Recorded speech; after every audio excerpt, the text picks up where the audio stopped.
Hello and welcome to Mediabistro TV's Media Beat. My name is Andrew Gauthier. I'm an editor here at Mediabistro, and I am joined by Josh Wolk, the entertainment editor at Vulture. So Vulture is a very popular entertainment site, and there are tons of entertainment sites out there.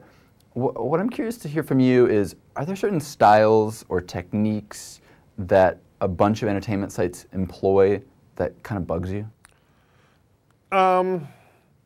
Actually, you know, it's the one thing is and this is more a result of kind of blog culture. It's this kind of informal, because you know when this makes me sound like I'm 1,000 years old, but when I sort of started out in journalism, you basically started as an editorial assistant and worked up. And now so many times people start their own blogs, you spot them, you like their voice, you know, and they break in that way because they get noticed because of their voice. But as a result, there's certain kind of hiccups or kind of tics that you know. Just this very kind of informal language, and I'm not you know saying we should always speak in the King's English, but it becomes like sometimes I feel like it's written just like this gushing run-on mess, and it becomes looked at as well that's my style, as opposed to like, well, that's also really hard to read. While that makes me seem like a snob and a fogey a little bit, I think there is like something to be said for like, let's actually craft a piece here that really reads thoughtfully and isn't just sort of a gushing, like just vomit something out.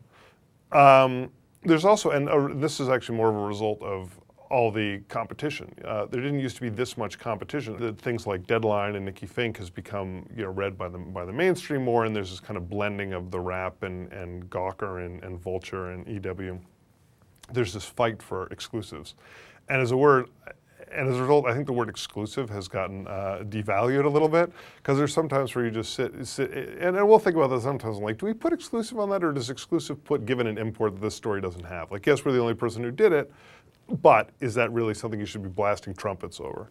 And oftentimes I'll get sort of news break emails from other places, and it's like exclusive, and then I will read the headline, be like, do they know what exclusive means, or what the word scoop means? I mean, it would be a fine story, but to call it an exclusive, really, you hear the word exclusive implies you should stop what you're doing. In order to get an exclusive, you have to do, a fair amount of original reporting and have sources that you're going to all the time. I feel like there's kind of a conflict that happens with websites in that original reporting takes a lot of time. Whereas, finding a funny video and embedding it and writing a couple sentences, you can bang those out in 15 minutes, half hour. I mean, how do you kind of deal with, investing the time in original reporting on a piece that might not get as many views as something that you can just kind of bang out in a half hour? I think, we think a lot about that, because there's definitely moments where even if we've aggregated something, and suddenly it becomes, everybody's aggregating a certain story, it just so happens that you're the one that's linked to from X or Y, and so you get all this traffic for something that maybe took a blogger 15 minutes to write. But meanwhile, there's something that somebody's been reporting and we've been editing and going back and forth on for 4 days, and you put it up, it might not get the same traffic. But I do think it's very important, because it sort of strengthens the knowledge that Vulture is not just a place that's regurgitating what everybody else is regurgitating, but it's also going in and really sort of diving deep into things and doing things. And I think that's really important for the site, like to prove that we're not just these armchair, these armchair analysts who are saying, I didn't like that movie, or that didn't do well. We're actually going out and talking to people. I think it really reassures readers that we're a place that knows what we're talking about, not just because we say we are, but because we're actually talking to people. Got it. All right. So we've been talking with Josh Wolk of Vulture. This is part 2.